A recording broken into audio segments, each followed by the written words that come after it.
Okay, so for today, we are going to discuss about rational algebraic expressions. So when the numerator and the denominator of a fraction are both polynomials, they are called rational algebraic expressions. So, now we are going to simplify rational expressions. I will show you how to simplify rational algebraic expressions. Okay, so for example, we have 5x squared. Example, we have 5x squared plus 5x squared over 10x cubed. Okay. Recall ta sa atong exponential rule, no? Sa exponential rule na to. We can use exponential rule here. Masimplify na to ni siya. So, 5 and 10, we have the numerical coefficient no, of 5 and 10. 5 and 10 can be divided by 5, di ba? Whatever number you are going to divide the numerator, the same number you are to divide in the denominator. So, 5 and 10 divided by 5, divided to siya of 5, that is 1 na lang, di ba? Kani siya, divide na to of 5, that is 2. Okay, nakuha ra. Divide na to of 5 is 2. Then divide na to of 5, that is 1. Okay? Then, x squared over x cubed.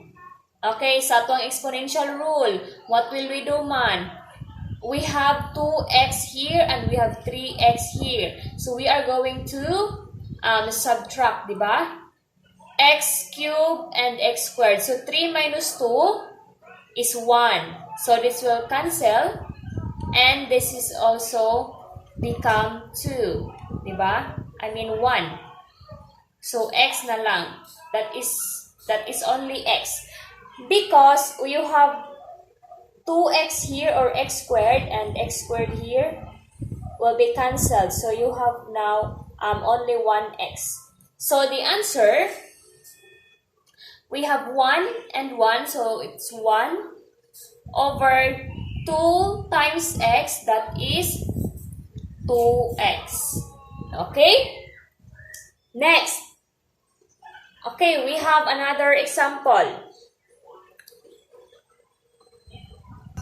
Now we have example number 2.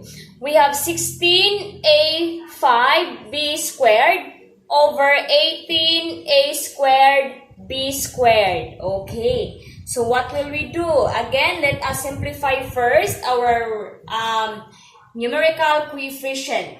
We have, diba, we have 16 and 18. So, what is the GCF of 16 and 18? What number are we going to divide by 16 and 18? Again, whatever number or what is the GCF of 16 and 18, you are going to divide them both.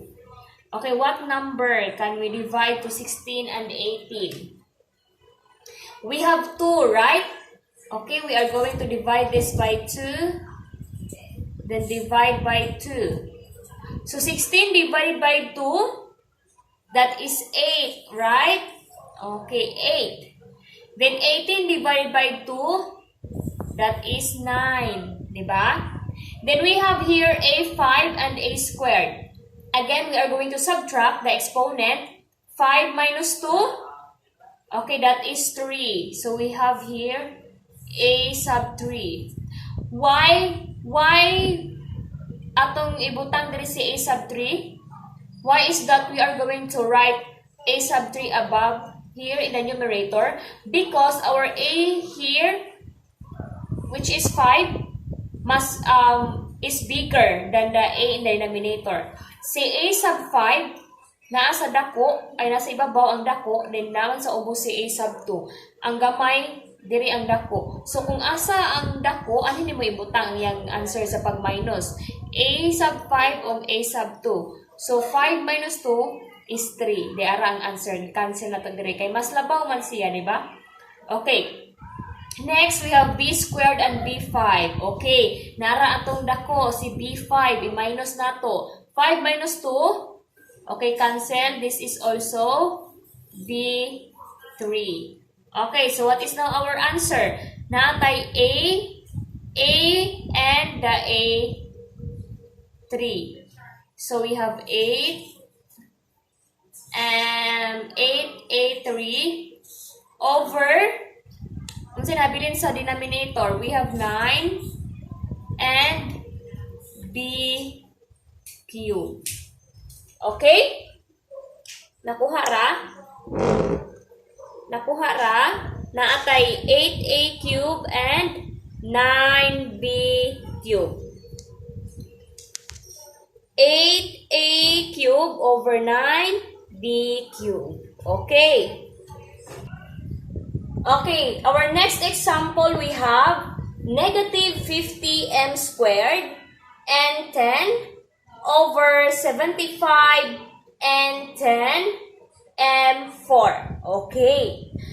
So, what will we do again gani sa first na to? Mangita taog number no. GCF or common factor.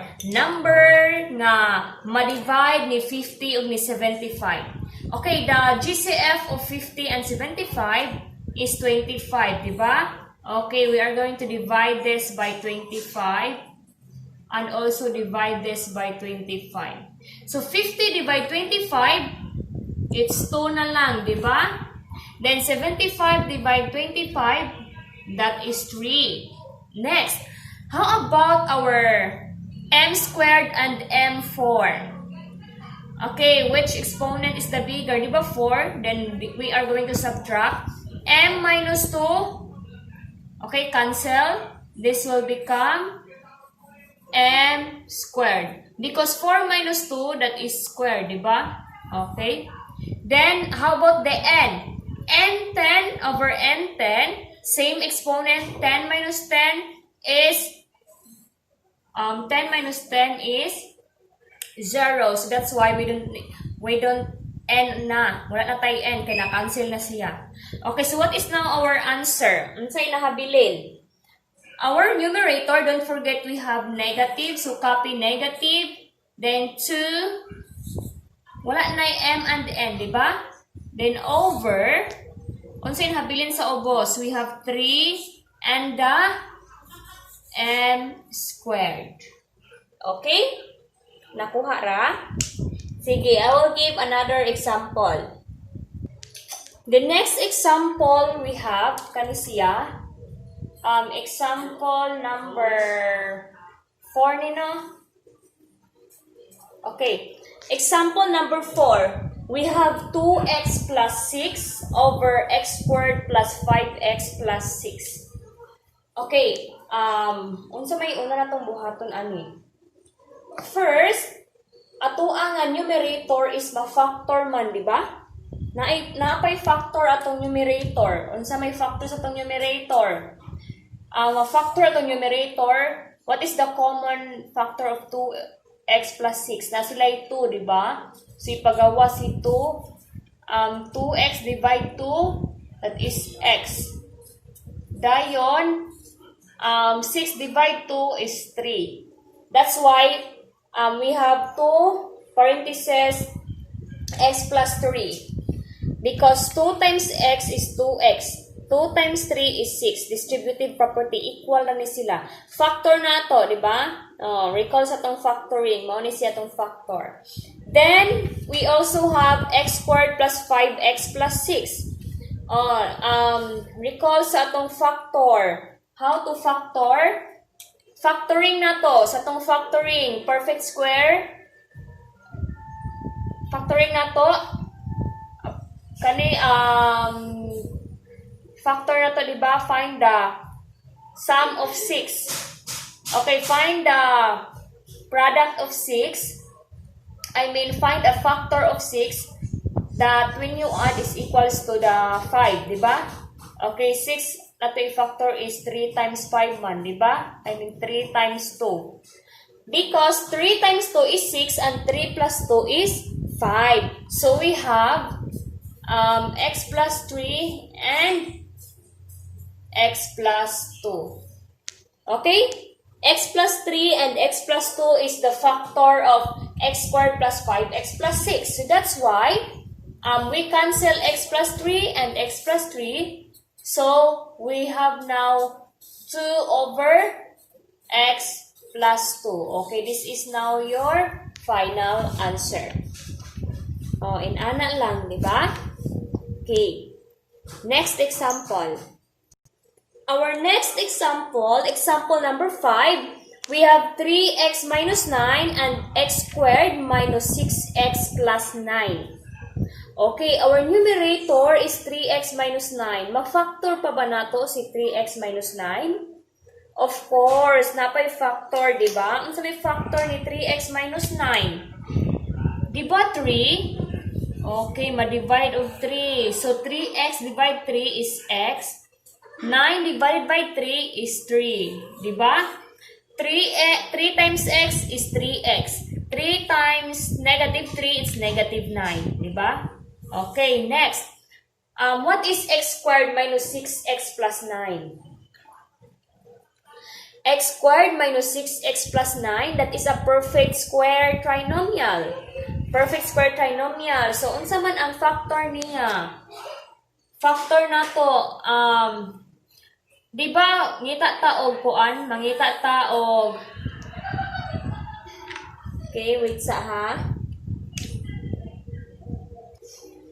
Di ba, x squared minus 6x plus 9 is a perfect square, no? Mangita ta og, kuan ni 9, mangita ta og factor ni 9, nga kung i-add na to, may equals to negative 6. Di ba, we have negative 3, and negative 3. Negative 3 times negative 3 is positive 9. Negative 3 plus negative 3 is negative 6. So, naatay factor diri sa x squared minus 6x plus 9, which is x minus 3 and x minus 3. Diba?